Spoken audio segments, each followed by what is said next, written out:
All right, quickly, before we move on to this weekend, I guess can you sort of sum up sort of how pleasing that game against Canberra was, the performance, and I guess the result as well.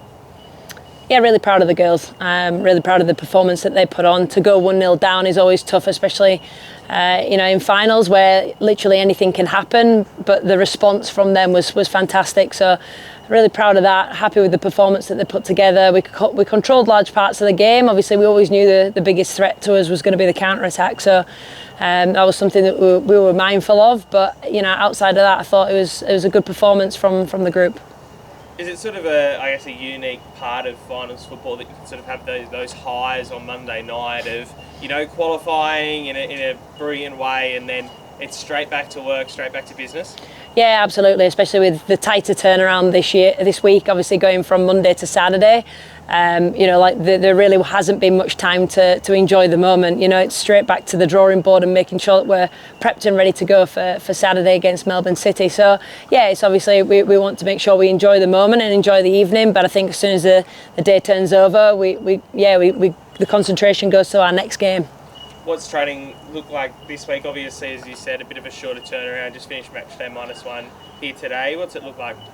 Yeah, so we've been in pretty much every single day. The girls have obviously had to do their homework on Melbourne City pretty quickly. So there's been a lot of prep that's gone into that from the staff. So it's been a big week for everyone. But you know what? I think after sort of looking at us over the last couple of days, I think the girls are just relishing in the opportunity again to obviously face the team that are currently doing the best.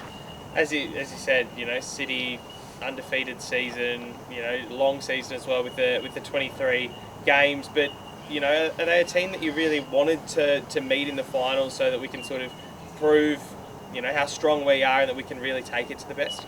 Yeah, absolutely. I said from the first moment that if we were to progress through that elimination final that I'd love to play Melbourne City, because ultimately in finals you want to play against the best. You want to go and compete with the best because it's the only way that you prove your worth at some point. So we're the only team that they've yet to take a win from this year. So that fills us with a little bit of confidence. Obviously, both the games that we did play against them, they were early on.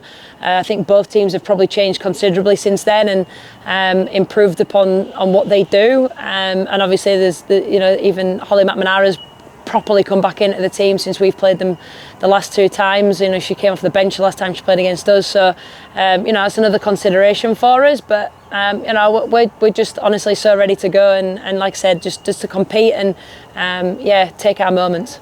As you said, obviously Holly McNamara has been in phenomenal form since she's come back from that injury. How do you sort of tackle that challenge of making sure that she has a quiet afternoon in Gosford, whilst obviously they've also got a number of other attacking threats? Yeah, that's one of the biggest challenges, right? That's why they are where they are and why they've had such a fantastic season. It's not just the front three that pose threats. Obviously, they've got a quality midfield and a really solid back line. So, there's quality throughout the field and that's sometimes one of the challenges. But, for us, we've got to concentrate and make sure that, our lines stay close. We've got to make sure that we get all of our basics right on the day. Which will then obviously continue to fill us with confidence as the game goes on. And obviously we're aware of McNamara and what she is capable of doing, but at the same time, our back line, we've conceded the third least goals in the season this year, despite we've had, I think it's something like 8 or 9 different centre-back pairings. So, the girls have got grit and determination when they really want to. So, I back our girls every day of the week. Back at home for this game. It was obviously a phenomenal crowd for a rescheduled Monday night game the other day. How keen are you to get back in front of the fans?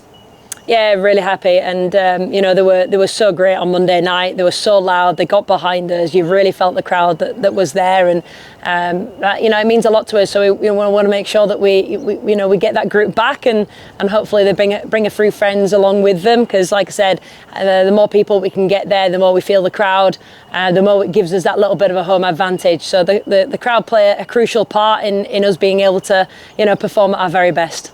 Lastly, is there sort of any difference? Obviously, that game against Canberra, it's a one-off. It goes to extra time if it's level after 90. How do you sort of approach a you know, a two-legged semi-final matchup where, you know, no matter what, after this match, 90 minutes is done, we're off to Melbourne?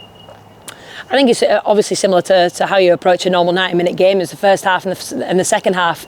You know, the first half, obviously you have a slightly different game plan to the second half, and you know, you've got to make sure that within that first half you settle into the game and you settle into the rhythm, and like I said, we take our moments when we need to take them. And you know, risk is a massive part of that as well. At what point do you take what risks? And you know, like we'll you know, again we'll stick with our game plan that we've sort of talked about over the last two games, and make sure that we execute it.